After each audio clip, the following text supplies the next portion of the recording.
네. 박수 한번 하세요.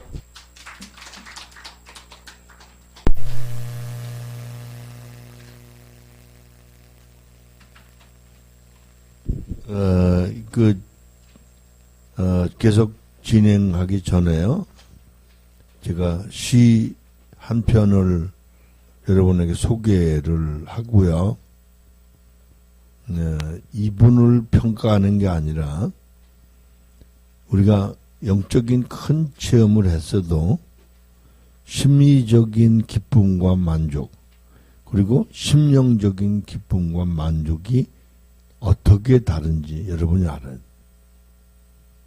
그러니까 여러분이 심리적으로 만족하고 살면 그건 육신이에요.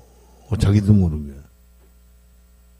두 단계가 있는 거예요. 그러니까 쉽게 말하면 연인이 서로 죽고 못 산다고 사랑하는 거 있죠? 그건 부부의 사랑은 아니에요. 알죠? 그건 감정이에요. 실제적인 사랑이 한 10년, 20년 살면서, 그죠? 희노애락을 다 겪고, 진정한 부부로 사랑하는 게 사랑이에요. 이해돼? 그러니까, 심령에서 사랑하는 건 영원한 것, 영생을 사랑하는 거고, 심리로 사랑하는 건 현상적인 걸 사랑하는 거예요. 이 세상에서 신분이 바뀐 거. 가난하다가 복 받았다? 아주 비천하게 살다가 조금 추세했다? 이것 때문에 만족하는 거는 육신적인 기쁨이에요. 무슨 말인지 알겠죠? 아주 좋은 시인데 이게 심령에서 우러나온 게 아니라 영적인 체험한 사람이 심리적인 데서 우러나오는 것도 있다는 걸 여러분에게 소개하려고 그래요. 최미영 권사님 시예요. 이분이 굉장히 이 글을 많이 쓴 분인데 아주 재밌어요. 최근에 나온 시인데 주님은 사랑이고 그리움입니다. 이게 이분이 얘기한 소유가 아니에요. 이게 자기 감정을 얘기한 거죠. 영적인 체험을 통해서.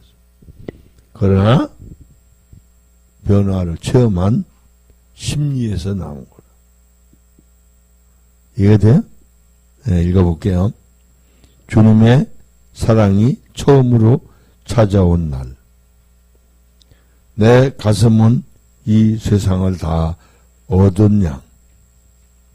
행복한 아름다운 꽃이 마음에 가득 피어 당신의 향기로 진동했습니다. 주님이 이토록 그리움으로 주님 생각으로 가슴 깊이 들어와 영원히 머무는 사랑인지 처음엔 정말 몰랐습니다. 잎이 나고 가지 칠 땐 그렇게도 서러웠건만. 아시겠죠? 이게 고난 훈련 받는 거예요. 이제 심리가 이해하는 거예요. 추수 때엔 이처럼 아름다운 열매를 따듯 내 가슴에 주님을 닮은 열매로 미소가 납니다. 주님 나무에 붙어 주렁주렁 열매 맺길. 그 소원이 생기는 거죠. 오늘 하루의 선물도 내 뜻이 아닌 주님의 뜻. 사랑의 사슬에 매여 꼼짝 못하는 나무. 행복의 비명을 지르듯 흥얼흥얼 찬양이 주님의 사랑이 그리움이 이리도 단 열매인 줄 예전엔 미처 몰랐습니다. 주님 사랑합니다. 할렐루야. 이분이 저번에 제가 얘기했죠? 새벽에 기도하고 막 깊이 깨달아져서 울고 불고 기도하다가 문득 약속 때문에 빨리 나왔대요. 그랬더니 나오니까 주님 그러시더래. 야, 너희들은 어떻게 울고 불고 내가 응답하려고 하면 떠나냐. 그래서 다시 들어가서 기도했더니 쫙 깨닫게 하시다. 할렐루야. 이게 여러분의 생각, 마음, 감정이 온전한 줄로 착각하면 안 돼. 제가 괜히 잔소리하는 게 아니에요. 무슨 말인지 알겠죠? 그러니까 남의 집 결혼식 가서 행복한 모습 봐도 행복한데 그게 내 결혼식이 아니야. 그렇죠? 그런 거예요. 애들이 그러더라고요. 한 7, 8세 된 애들이. 그 결혼식에서 결혼하다 보니까 결혼식이 멋있거든요. 그러니까 7, 8세 된 꼬마가 옆에 있는 여자아이가 예쁘잖아요. 나도 얘하고 결혼할래. 막 그건 그래도 이해가 돼, 그죠? 애들이 어릴 때 난 우리 엄마하고 결혼할래, 크면.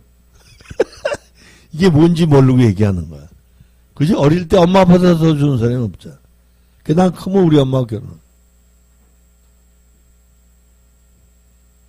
이해되죠? 우리가, 손녀가, 막내 있죠? 김 목사님, 막내. 초등학교 6학년이지, 지금. 내가 토요일날 결혼식 있다는 얘기 듣고, 보고 싶고, 환상적인 생각이 자기 나름대로 들어서, 금요일날 밤에 콧박 샜대. 그래서, 아빠 보고, 나 결혼식 꼭 가고 싶은데, 내가 알아서 차를 타고 가고 싶다, 이거야. 그러니까, 엄마한테 전화가 왔어. 아빠가 엄마 애가 잠을 안 자고 가보고 싶다. 그래서 우리가 가서 차 태우고 같이 갔어요. 그러더니 나보고 그 다음날 제 아빠가 그래. 걔 이름이 은지거든요. 은지가요. 다시는 결혼식에 안 간다. 재미도 없고 지루하잖아요, 이거. 먹는 거는 시켜 먹고 왔지만. 그죠? 요즘 애들이 먹는 것에 그런 사람 애들은 세상이 아니죠. 이게 사람이 환상을 먹고 사는 거야.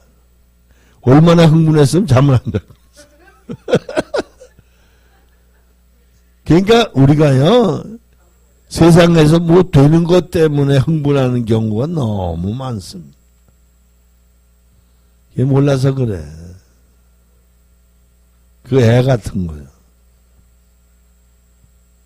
영원한 걸 알면요, 그건 아무것도 아니야.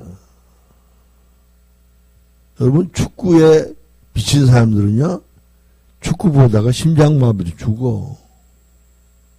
골이잖아요. 골! 죽는다. 이게 무슨 의미가 있어? 중계방송보다 죽는데. 그게 우리가 헛된 데 흥분하고 살아. 사랑하지 말라는 얘기 아니에요. 기뻐하지 말라는 아니에요. 때로는 여러분, 우리 마음 혹은 육체에 있는 스트레스를 해소하기 위해서 여행이 필요합니다. 근데 부담 없게 여행 가려면 친한 친구나 가족들이 그냥 관광버스를 타든지 아니면 기차를 타고 목적 없이 가는 거야. 그럼 다녀오면 스트레스 해소돼. 혹은 부부도 2, 3개월마다 한 번씩, 에? 여행 가서 하룻밤씩 자고 오면 이 스트레스가 해소돼요. 알아듣겠죠? 그게 행복을 만드는 비결이에요. 그러나 우리는 그 가운데서 하나님과 동행하는 늘 감사해. 아버지하고 계속 대화해봐. 근심 걱정이요. 그러니까 우리가 자기 만족에 빠지면 안 돼. 그러니까 그 드라마가 이 성경의 말씀하고 이분이 말한 기가 막히잖아요. 인간을 중심으로 한 성경적 인간학과 신중심의 인간학이 다르다는 거. 알겠죠? 그러니까 설교가 거의 사람의 심리에다 초점을 두고 사람을 심리를 사람이 아니라 심리를 위로하는 설교. 심리를 즐겁게 하는 설교. 초점이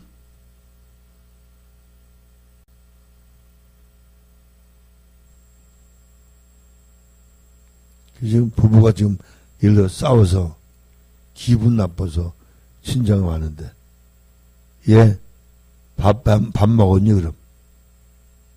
엄마 내가 밥만 먹어서 뭐 걸치기도 했어? 이게 무슨 얘기야? 그것 때문에 온 게 아니잖아. 엄마한테 뭔가 위안 받으려고 왔지 밥 먹으려고 온 거 아니다 이거지.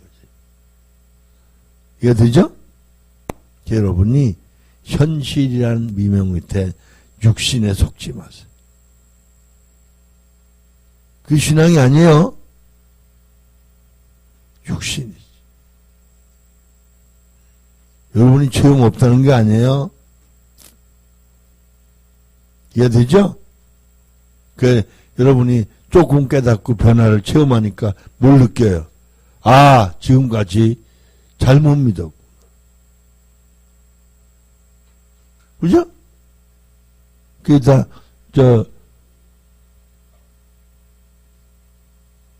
2시 강의니까 3시 시간에 우리 장강무사님이나 신목사님 한 20분씩 힐맨을 통한 자기의 변화의 과정을 좀 얘기해 주시면 좋을 수 있어요.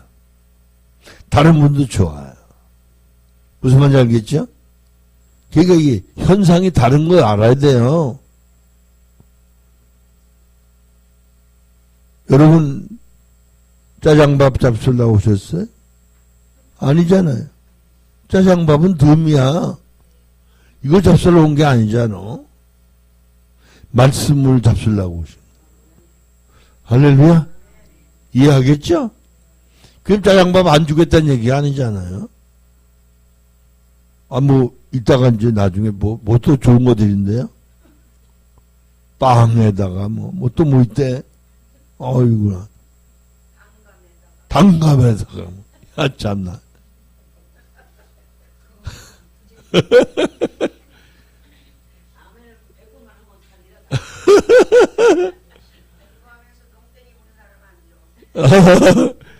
이해가 되죠? 그러니까 여러분이 질문 있으면 질문하시고 여러분을 부정하려는 게 아니라 사고 감정을 바꾸지 않으면 안 됩니다.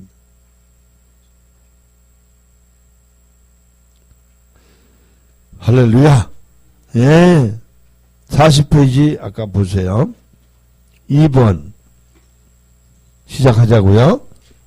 시작. 우리는 이런 신학적 틈바구니에서 우리의 주테마인 영적 존재로의 인간학을 생각하고 그것이 하나님의 형상이라는 사상에 근거해 있다는 것을 전제로 해야 한다.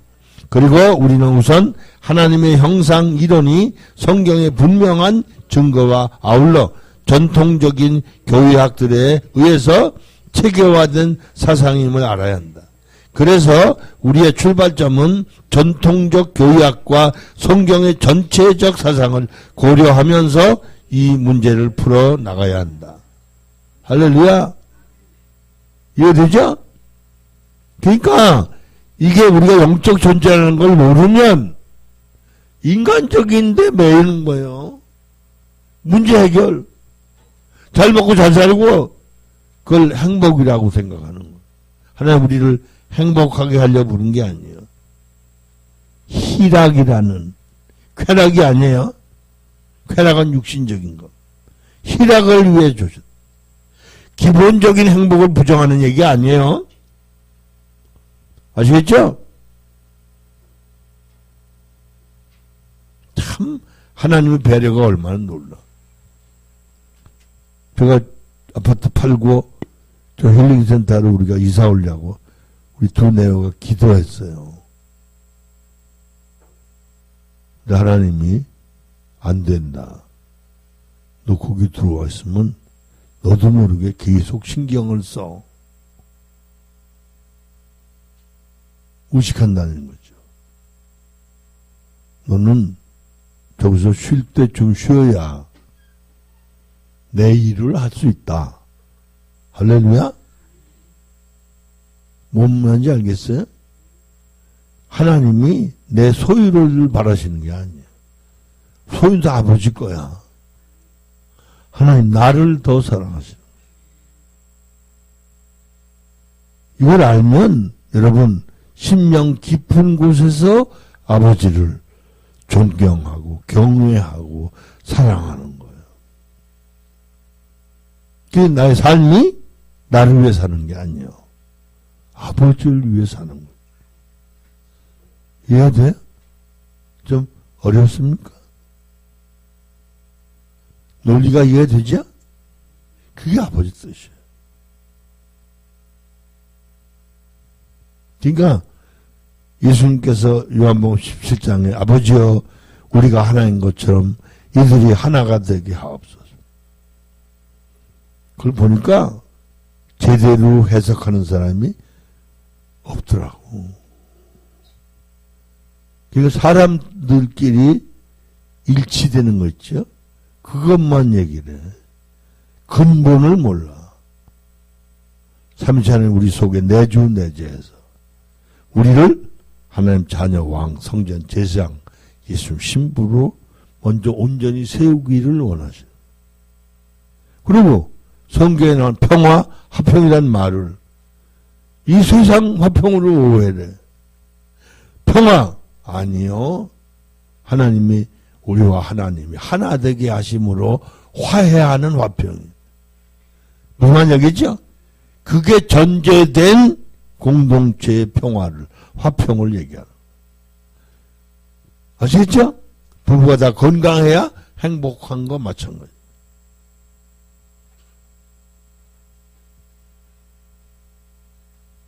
우리 하나님이 원하시는 건 부부를 짝지어서 자녀를 낳게 하는 건 하나님 뜻을 이루라고 하시는 거지.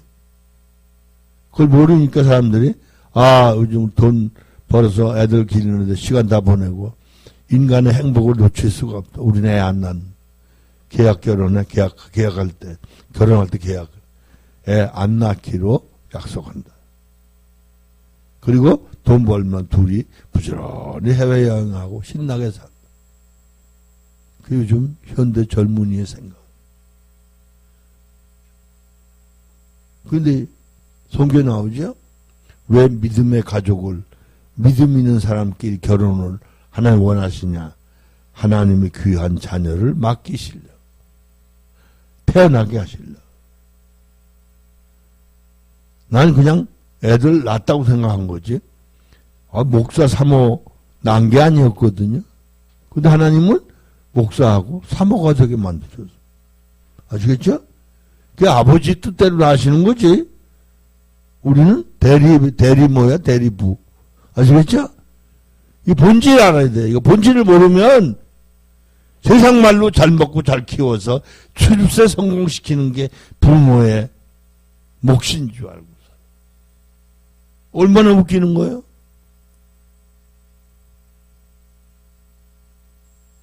인생은 고해라고 그래. 아까 얘기했죠? 젊은이들이 직장 가라고. 새벽 7시 전에 이 추운 엄동설안 길바닥 기다려. 통공부.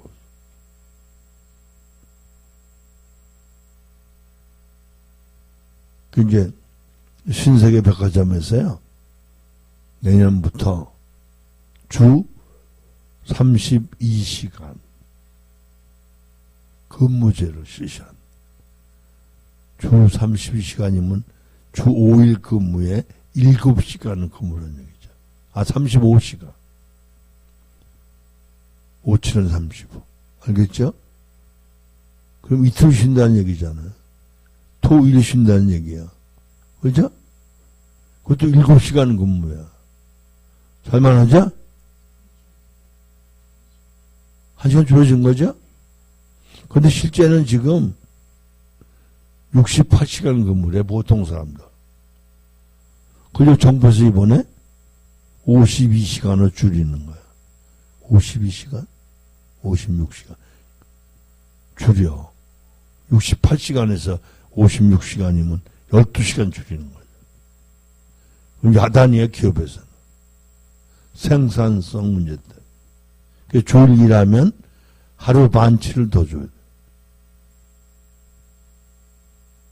그러니까 원가가 오르는 거죠. 그러니까 기업 하는 사람 입장에서는 로봇, 그 스마트 공장으로 바꾸려.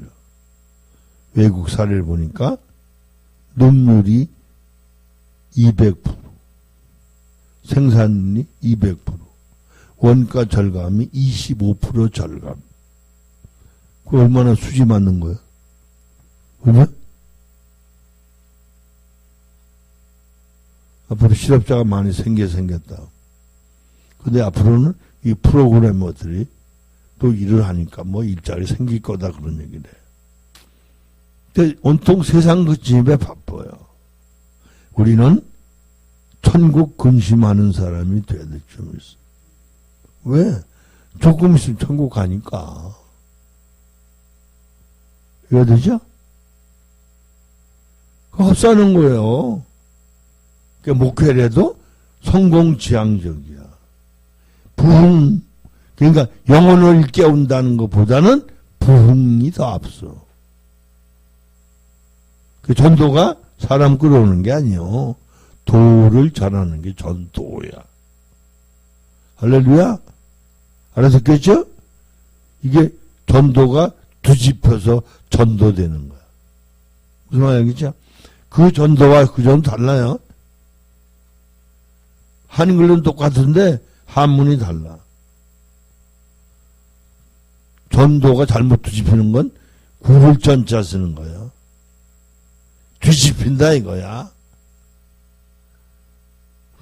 우리가 잘하는 전도는 이 진리의 도를 전하는 거야. 알아듣겠어요?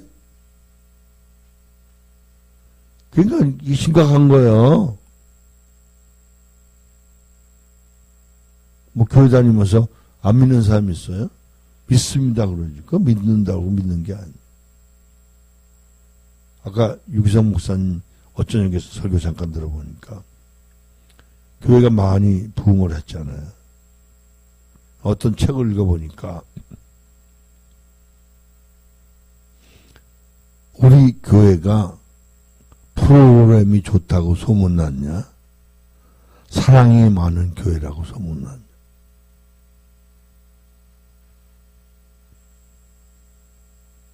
그 자기 회개했대요. 사랑의 소문이 나서 교회가 부흥된 게 아니고 프로그램 때문에 사람이 모였다 이거지. 그 의미 있는 얘기 하더라.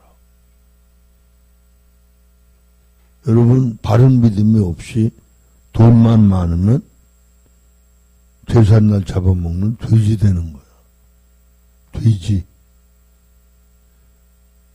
짐승같이 사는 거야.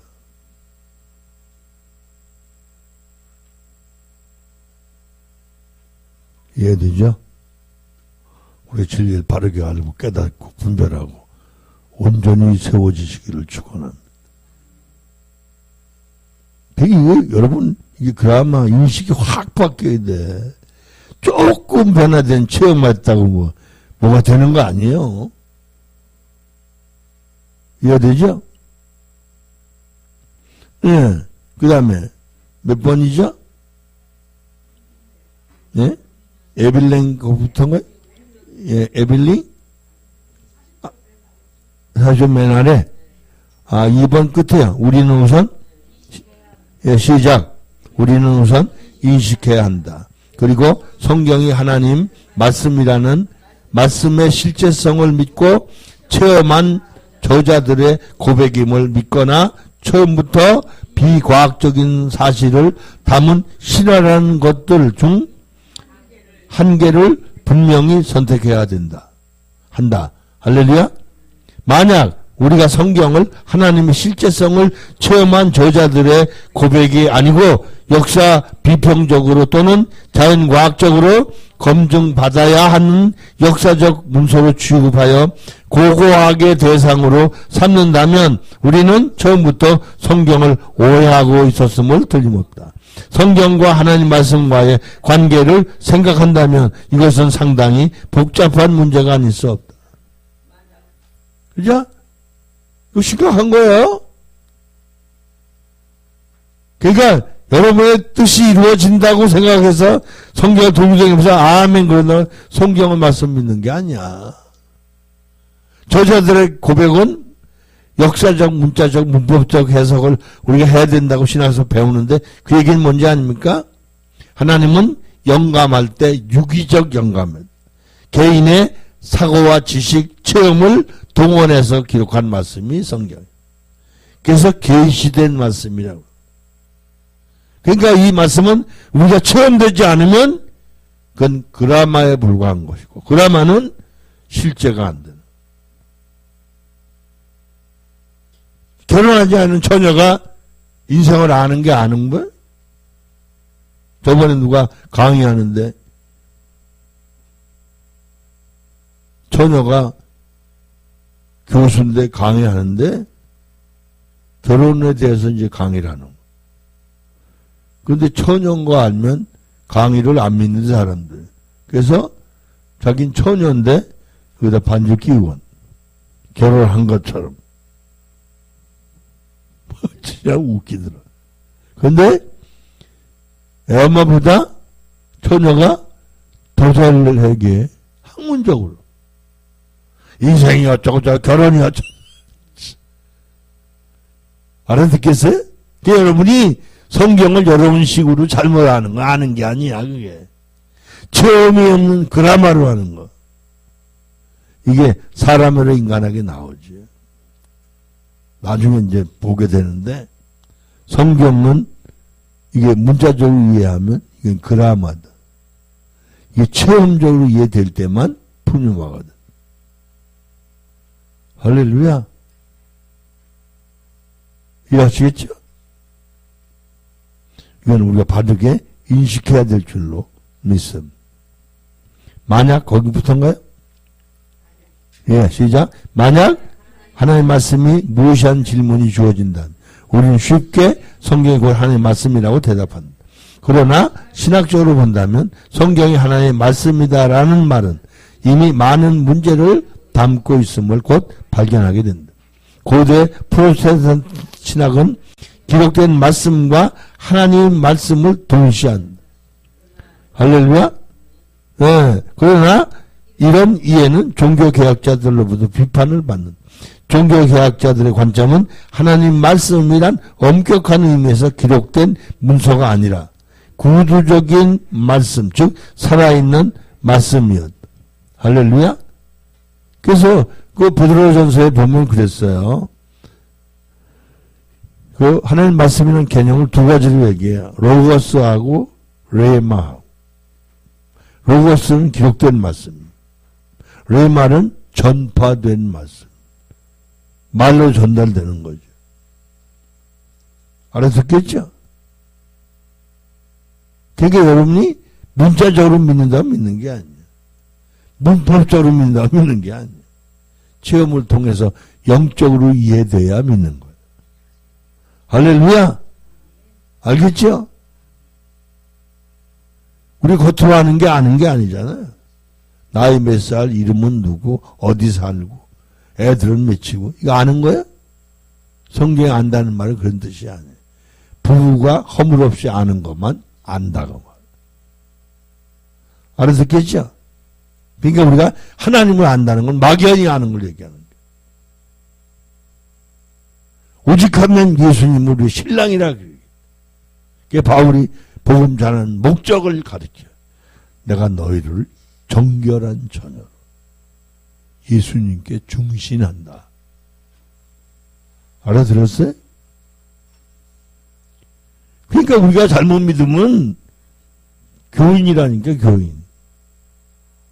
신자가 돼도 안 돼. 종교인이. 제자가 돼. 할렐루야. 알아듣겠죠? 그게 완전히 고쳐야 돼요. 우리 개혁신앙. 요즘 이노베이션 소리 많이 하죠. 그죠? 고쳐야 돼. 뜯어 고쳐야 돼요. 그냥 누더기 붙이는 게 아니에요. 알아듣겠죠? 그냥 개혁해야 되는 거야. 완전히 뜯어 고치는 거야.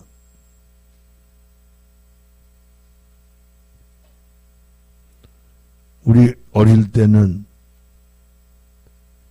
한복도 아니고 양복도 아니고 중간치기가 있어. 그게 등걸잠배라고. 등걸잠배. 들어본 적 있어요?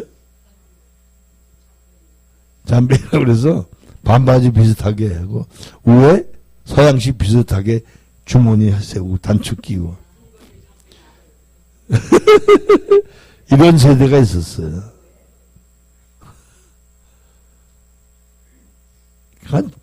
우리 세대가 제일 행복한 게 제일 가난하고 전쟁 때고 문화의 소용돌이, 전쟁의 소용돌이, 신앙의 소용돌이 가지가지를 다 체험하고 살게 하시는 너무 행복한 거예요. 할렐루야. 그래서 맨 밑에 뭔가요? 네? 예, 에벨링 말씀 다시 한번 보자고. 시작. 에벨링은 말씀이라는 말을 하나의 말씀 사건으로 이해한 기록된 문장들, 즉 전성 속에는 말을 거는 자와 그 말에 응답하는 자와의 인격적 영적인 관계. 할렐루야. 그래서 양반이 한 얘기가 하나님 성경은 말을 거시는 하나님의 말씀입니다. 할렐루야. 우리 말을 한 걸 모르잖아요. 그죠? 사랑한다 그러면 사랑을 느낄 수 없잖아요.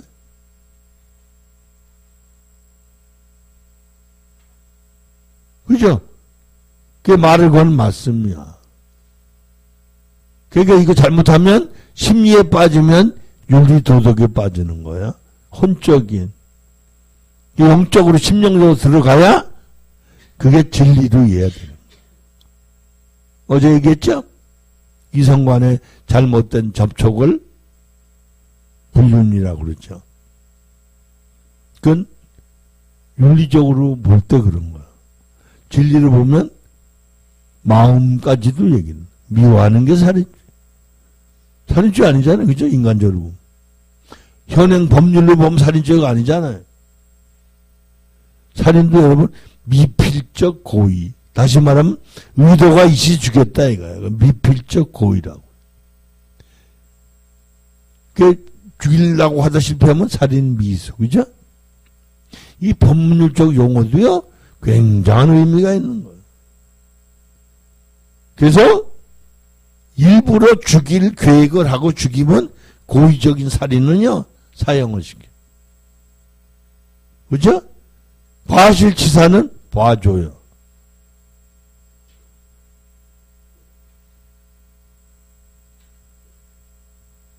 이해되죠?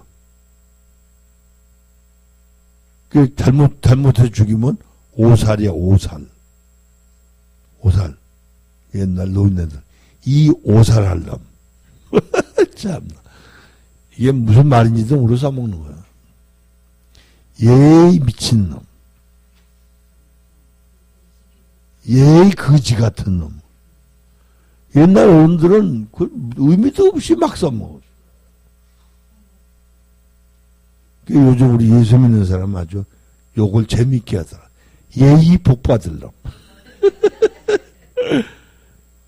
속에 마음은 있어. 그저 미워하는데, 그래도 그 소리를 못하는 거지. 우리 말이 씨가 된다는 말이죠.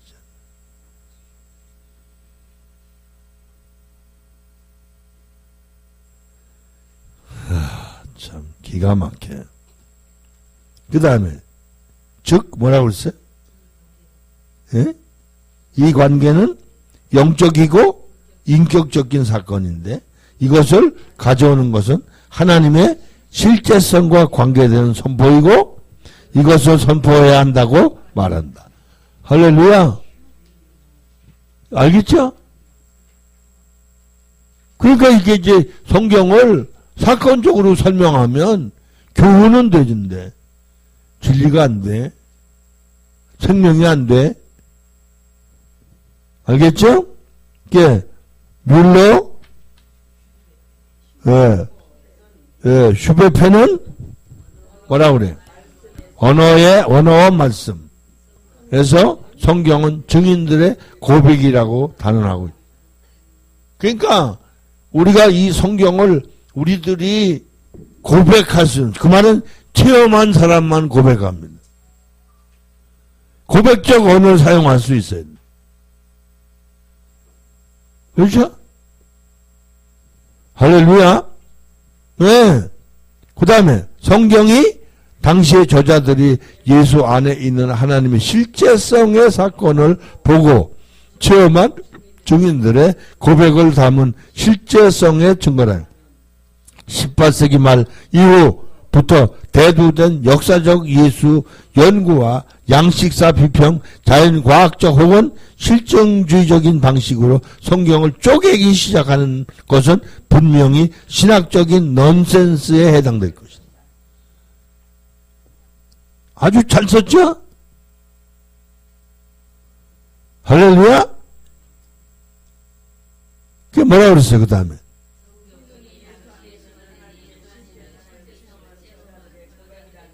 마치 성경이 객관적인 사료나 고고학적인 문서인 것처럼 쪼개고 분석해서 예수가 실제로 메시아 의식을 가졌느냐 혹은 더 나아가서 진짜 실제한 인물이냐를 찾고자 하는 역사 비평 방식은 신중심적 사유의 관점에서 보면 분명히 심각한 신학적 오류이다. 아시겠어요? 이를테면 예수라는 분이 그 당시 그런 사상을 가지고 있었다. 그럼 예수란 얘기예요? 그가 그런 사상을 가졌다는 것 뿐이지. 이게 신중심의 사고가 아니거든요. 하나님이 메시안 예수님을 그죠? 영원한 생명의 씨로 이 땅에 보내서 우리가 예수 한 생명이 되게 해서 우리로 하나님처럼 변화훈련 되게 하려고 보냈다. 이게 신중심의 말씀이에요. 이해되죠? 그런데 뭐 우리가 예수 믿어서 문제 해결? 팔자 풀린다? 이게 큰 오해예요. 그럴 수 있어요. 그 전에 어떤 그 권사가 얘기를 하는데요. 자기가 푸를 청자 늙으로 청로라는 하나 책을 썼는데 그게 뭐냐면 100명을 임상 목회하는데 사주팔자 보고 사주팔자 본 거를 기록한 책이에요. 그 100명을 자기가 했는데 다 검증을 했는데 98명이 맞더래요. 2명이 틀리더래요. 하나는 남자인데 거지처럼 살아야 되는데 빌딩 가지고 잘 살더래요. 한 여자는 과부 팔자인데 행복하게 잘 살더래요. 그래서 옛날에 흥신소 있잖아요. 뒷조사를 다 해봤는데 두 사람이 다른 게 예수를 잘 믿더라. 그래서 예수 믿는 사람은 팔자가 바뀌는구나 하는 걸 깨달았다. 그래서 자기가 예수 믿어 권사가 돼서. 그 사람이 삼성문고 있죠? 책 파는데. 거기서 외판을 해가지고요. 왜? 잘 팔어. 사람 보면 사주팔자 하니까. 당신은 남편이 이런 사람이고, 이런 거 실패하는 게 이 책을 보고 이 길로 가야 성공한다. 잘 팔어. 그러니까 약 40년 전에. 예? 그때 한 달에 400만 원씩 벌어. 그 11조를 한 달에 40만 원씩 하는 거야. 그분들은 예수 믿으면 팔자가 바뀌는. 깨치는 전도사냐 그 사람도 있어. 감리교 사람들인데. 자기네가 밥 사 먹고 와서 헌금해주고 간증하고 댕겨. 그래서 거기 회장되는 장로가 노승우 장로라고 하는 사람입니다. 이 사람이 동성교회라고 감리교회 저 종암동에 있는 교회 수석 장로. 이 양반이 막 간증을 해. 자기 강화도 출신이래. 자기는 원래 팔자가 의학과군이래요. 그래서 저 천안 가서 고물상 의학과 장사를 했대. 근데 이제 저기 중앙산업이라고 고대 옆에 있었어요. 거기 가서 그 벽돌 찍는 데잖아요. 왜? 록강 만들고. 그 모래 싣고 댕겼대, 리어커로. 거기다 예수 믿게 됐대요. 그래가지고, 어디 출판사에 취직을 했어. 갔더니 자기 그 종이 리어커로 싣고 댕기는 거 시키더래. 했어. 근데 거기서 뭘 찍는 회사인데 뭘 찍냐면, 이 달력, 카렌더 찍는 회사. 옛날엔 카렌더하고 근하신년 카드 있죠? 그거 주문받아서 팔고 그럴 때야. 그래서 거기서 늘 거기 영업부장이라는 사람이 1등을 해서 그 사람이 100만 원씩 받았대, 매년. 그날도 자기 처음 가서 이제 얼마, 몇 달 안 된 사람이니까 그 얘기를 하더래요. 그래서 자기가, 그 돈은 내 거라고. 그랬더니 다들 웃더래. 신참이 지가 뭐하냐. 이거 우리 영업부장이 늘 해먹던 건데. 그래서 자기는 서울에 아는 사람 하나도 없대. 요즘은 회사 못 다녀요, 그죠? 근데 옛날에는 밤늦게까지 일하는데 회사 다 불 켜놓고 있었다. 그 양반이 옛날 견돈, 자기 명 하나씩 넣어가지고 다 불켜있는 데 넣고 댕겨. 그 다음날부터 전화 오기 시작해서 이 사람 1등했어. 근데 그 전에 얘기가 더 재밌어. 가난해. 양복이 없어. 신발도 다 떨어졌어. 그랬는데 완사스를 하나 샀어. 근데 양복이 없어.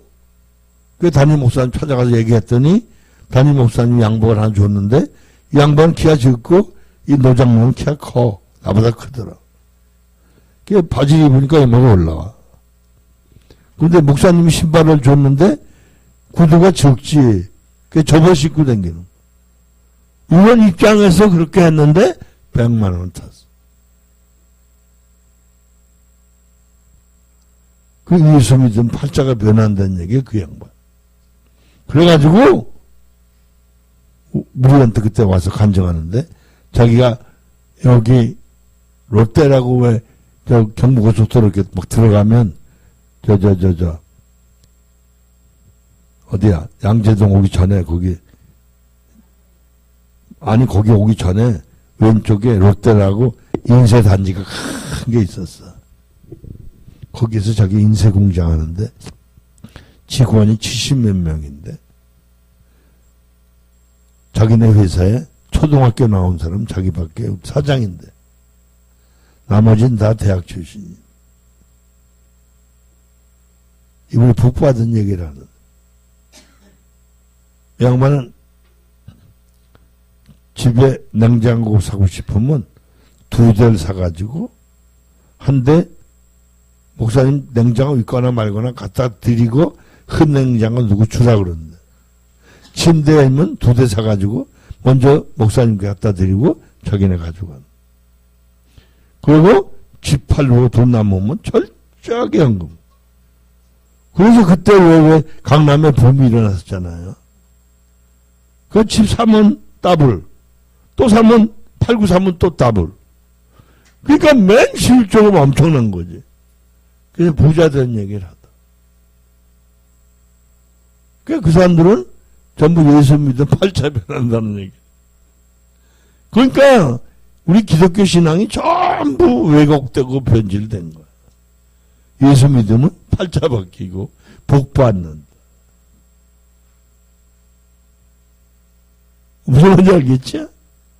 이게 한국 교회가 부흥에 큰 도움을 줬지만 그러나 복음이 왜곡된 거야. 이게 이렇게 객관적으로 명확하게 제시해 주는 사람이 없어. 그게 지금 뭐라는 줄 아세요? 우리 답심이 있을 때 신학자들이 한국교회 신학을 연구를 쭉 했는데 거기 이렇게 표현했어. 우리 한국교회 신학은 서구에서 이미 40년 전에 폐기 처분한 신학. 알아들어요? 기가 막힌 거예요. 그러니까 예수 믿는 게 뭔지 모르고 믿는 거야.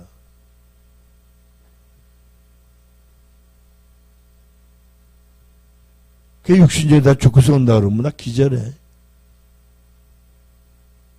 야, 많이 싸웠다니고 집사람하고. 아니 교회에 복받는다 그래 오지. 아, 죽고 사람 누가 오냐 이거야.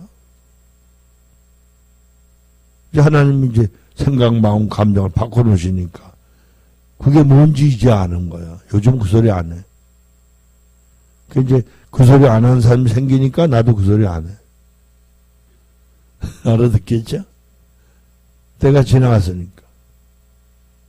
그러나 더 인식이 강해져. 왜 죽고 썩는지 알자. 할렐루야. 이거 너무 기분 나쁘게 하려는 거야. 진짜로 참 믿음을 갖게 하려고 해요. 이해가 돼요? 문제 있어요? 이해가 됩니까? 깨달아져요? 누구마다나 그렇게 안 살려면 예수 믿을 필요 없어. 이해되죠? 얼치기 신자는 그건 뭐 의미 없어. 그 다음 몇 절인가요?